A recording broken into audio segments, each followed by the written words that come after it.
I can afford any money manager I want, and you are as knowledgeable as the money manager that I have. I'm very impressed with your ability to explain these concepts. There are certain people that are only going to listen to you. They now have access to, I'm telling you, world-class information.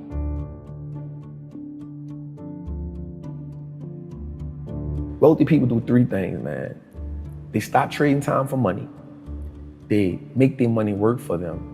And they give as much value to people as they can. And so I learned that as I got older. That part really didn't make sense to me at the time, but the money working for you part, and I was like, how do you make your money work for you? Again, all I know is how to go get money. So he says, wealthy people, first they get into stocks, then they start a business, and then they get real estate.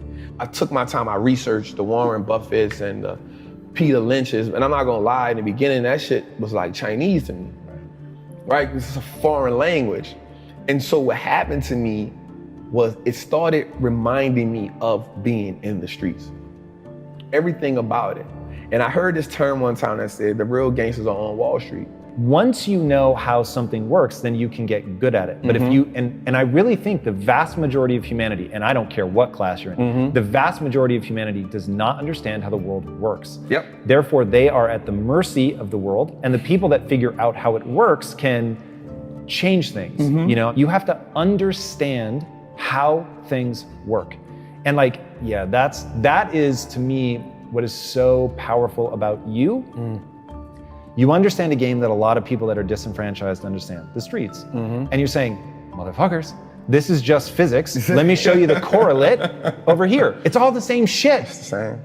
That's it. And so that's important for me, the understanding the basics and the fundamentals. Like once you start understanding the fundamentals, you give yourself power. Because you now understand, like you said, you see how the machine works, right? And so most people look at the machine and marvel and say either, like most people look at the stock market, 98% of the people who I know look at the stock market and say, yo, that's not a game I can play.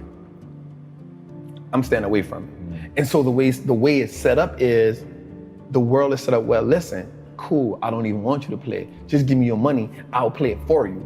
So when we look at like banks, like we understand that banks don't necessarily work in our favor, right? So banks only give us 0.05% interest on the money we have there. Well, we can get 8% just by putting our money in an index fund. So why would I just sit my money in a bank and let the bank make all the money? Because all they're gonna do is invest the money for you. So they now operating as the plug.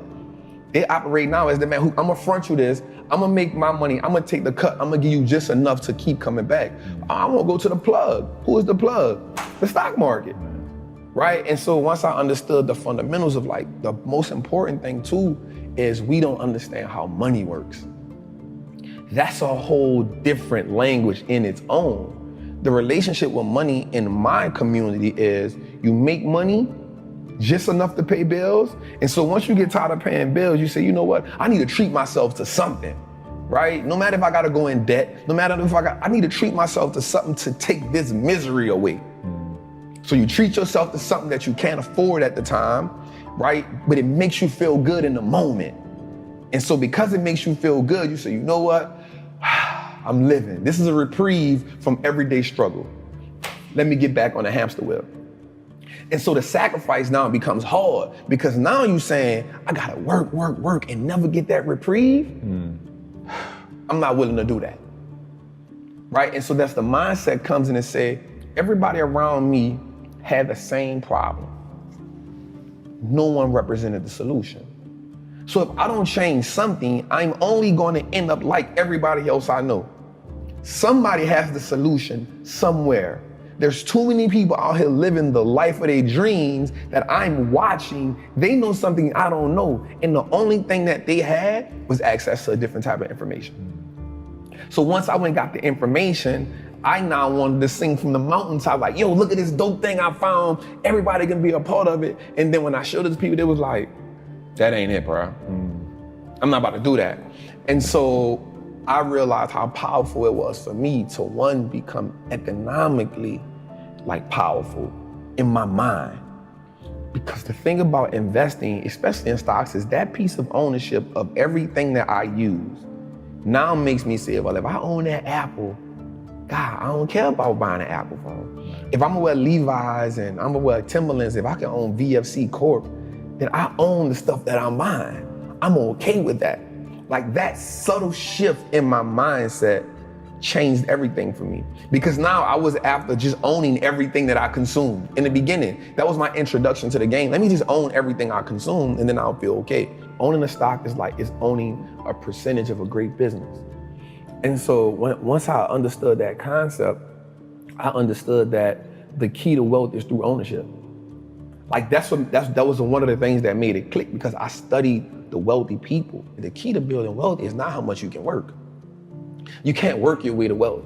You gotta invest your way there. And all wealthy people, black, white, Asian, Chinese, they own a whole bunch of shit. The people who aren't wealthy is because they don't own nothing. You only have your money sitting in cash. If your money is just sitting in cash, realistically, you're becoming poorer every day.